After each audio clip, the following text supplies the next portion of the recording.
Hi, welcome to Pine Hollow's 10-minute field trips. My name is Anita Sanchez, and we're going to be taking some field trips to some places you might not expect. So come on and explore. So on this field trip, we're going to study a creature that loves to live in gardens. It loves to live down under the leaves, under the rocks, down where the soil is nice and moist and wet. The creature I'm talking about is the weird, slimy, creepy crawly creature called a slug. Now when you first look at the slug, it looks like just a shapeless blob, but then you'll notice it has two antennae that stick out of its front. Those are its eyes.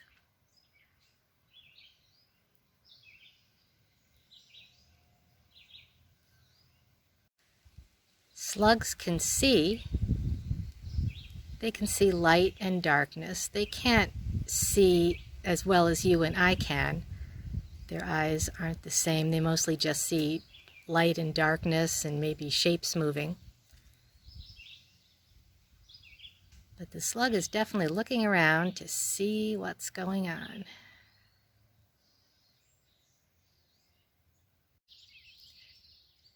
There's an eyeball on the tip of each of those antennae that are sticking out. And if you look closely, you can see below the two top ones, there's two more stalks that are sticking out.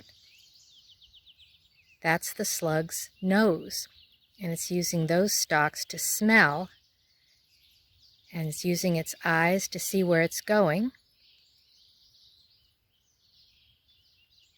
The slug right now is trying to figure out where the best place would be to hide. It wants to go under the rock, where it will be nice and safe and moist.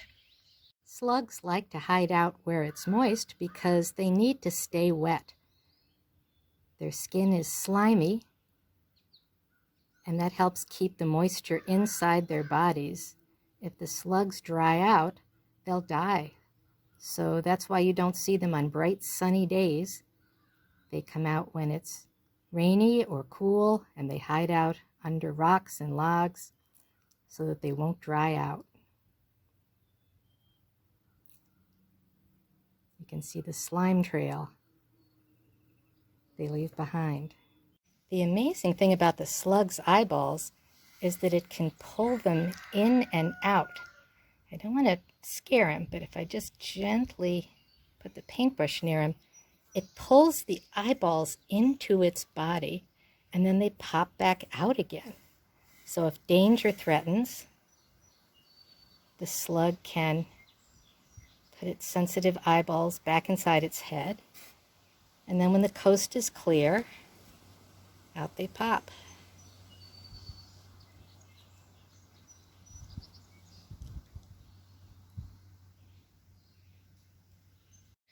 Because slugs like to be wet so much, they often come out after it rains. Here's a whole family of slugs that came out to explore after a rainy afternoon.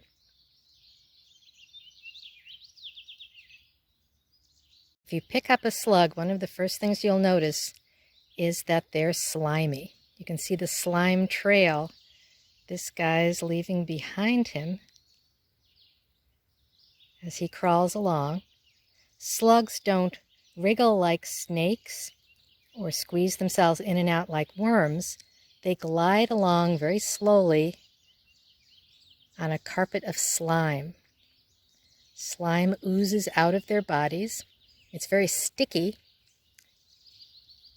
and so it can help them move, and it also can help them climb. They can glue themselves to the side of a tree or a plant and just ooze right up it. I've always really liked slugs. They are a little slimy, but they seem very curious. When they come to your finger, they gently touch it, see what you're doing,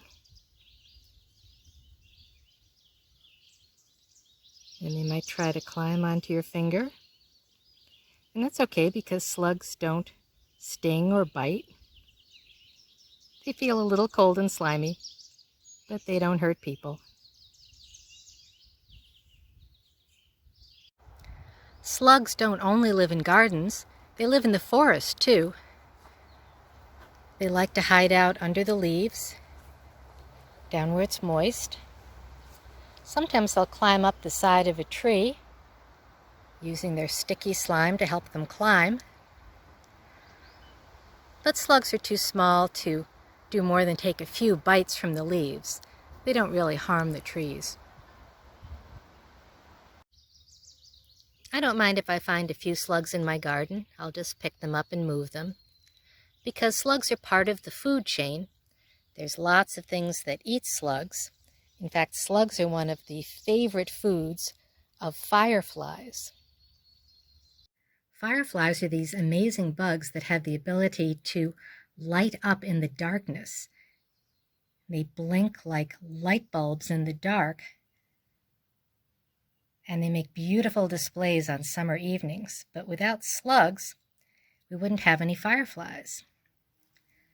Slugs eat plants, and lots of things eat slugs. Many different types of birds, different species of frogs and toads, and the larvae of fireflies. So the next time you see a slug sliming its way along, you might want to stop, look him in the eye, and say hello, and then let him go on his way. Thanks for listening, and I'll see you next time.